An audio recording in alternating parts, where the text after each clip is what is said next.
তখন পর্যন্ত আসান চৌধুরীর মতো বহু মানুষ শামীম চৌধুরীর বাড়ির স্টাফও আছে। শামীম চৌধুরী এক জমিদারের নাতি, আজকের নাই, জমিদারের নাতি।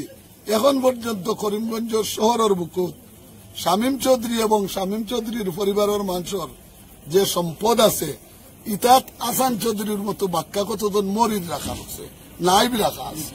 গতিকে হিদিকের আমি যাইয়ার নাই। আসসালামু আলাইকুম। আমি লক্ষ্মীবাজার প্রত্যেক জনসাধারণের কাছে একটা বিচার চাই যে আমার জেলা পরিষদ যিনি প্রার্থী কংগ্রেসের এই বদুল সাহেব তাই কইছেন আমি মুক্তা চৌধুরী বাড়ির চাকর।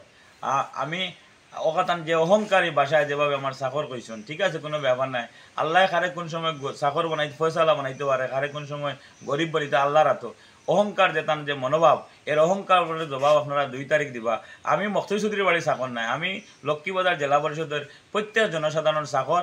আগামী দিনে চাকর হিসাবে তা কাম কাজ করবো। কোনোদিন মুক্তা চৌধুরী বাড়ির চাকর হইতো না। তার যে দবদবানি যে আমরা প্রার্থী বদুল সাহেব যে অহংকারী ভাষায় আমার চাকর কইছেন, এর জবাব আগামী আপনারা 2 তারিখ দিবা।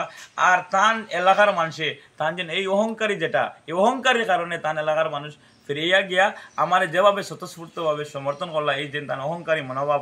আপনারা জানেন তান অঞ্চলের মানুষ সুপারি কারবার করতে পারে না, তান ছেলেরা তান সিন্ডিকেট হিসাবে সুপারি গরিব মানুষে কারবার করতে পারে না, তান কমলার কারবার তাই নিকানো ফয়সালা মানুষ এই দবদমানি অহংকারী কারণে মানুষের কমলার কারবার করতে পারে না।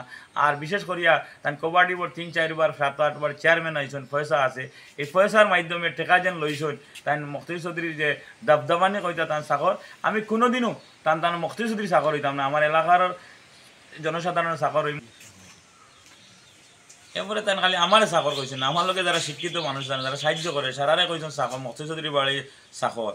আরে তাই এটা আমি যারা চলি, আমার এই গরিব মানুষ ফেদাউড়া যারা খাপড়, এরা যা ইনসাল্ট করছেন আপনার প্রত্যেক জনসাধারণ। আমরা গরিব হিসাবে কিন্তু আমরা রাজনীতি করার অধিকার নাইনি। আমরা মুক্তা চৌধুরী বাড়ি জমিদার বেটা, তান পয়সা হইতে পারে, জমিদারি হইতে হবে। আল্লাহ বানাইছেন তো, তানেও জমিদার হই, আল্লাহর সৃষ্টিকর্তা। খারে কোন সময় জমিদার বানাইবা আর খারে কোন সময় চাকর বানাইবা, আল্লাহ কইবা। এর লাগে অহংকার বদুল সাহেব, আপনি অহংকার করেন না জানি। আমার লগে গরিব যারা জনসাধারণ, আমার লগে ফেদাউড়া মানুষ, আমি এরারে সবসময় এরার চাকর হইয়া থাকবো, মুক্তা চৌধুরী বাড়ি চাকর হইয়া থাকতাম না। আমি যারা ফেদাউড়া মানুষ এরার চাকর করবো, এরার সুখে দুঃখে আপদে বিপদে চাইমু। আর আমি প্রত্যেক জনসাধারণের কইয়া আপনারা এই যে অহংকারী মনোভাব যিনি ক্যান্ডিডেট, তান এলাকাতে এই অহংকারের কারণে মানুষ তান লোকের নাই। আপনারা, আমি এক গরিব মধ্যবিত্ত ছেলে হিসাবে আপনার তো সবসময় চাকর হইতে রাজি, সবসময় টেকায় বেটেকায় আপদে বিপদে আপনারা পাইবা। এর লাগে আমি লক্ষ্মীবাজার প্রত্যেক জনসাধারণ কইয়ার যে অহংকারের যে মনোবল, বড়ত্তমি যে আমরা ক্যান্ডিডেট প্রার্থী কংগ্রেসের, যেন আমার চাকর কইরা কোনো ব্যাপার নাই।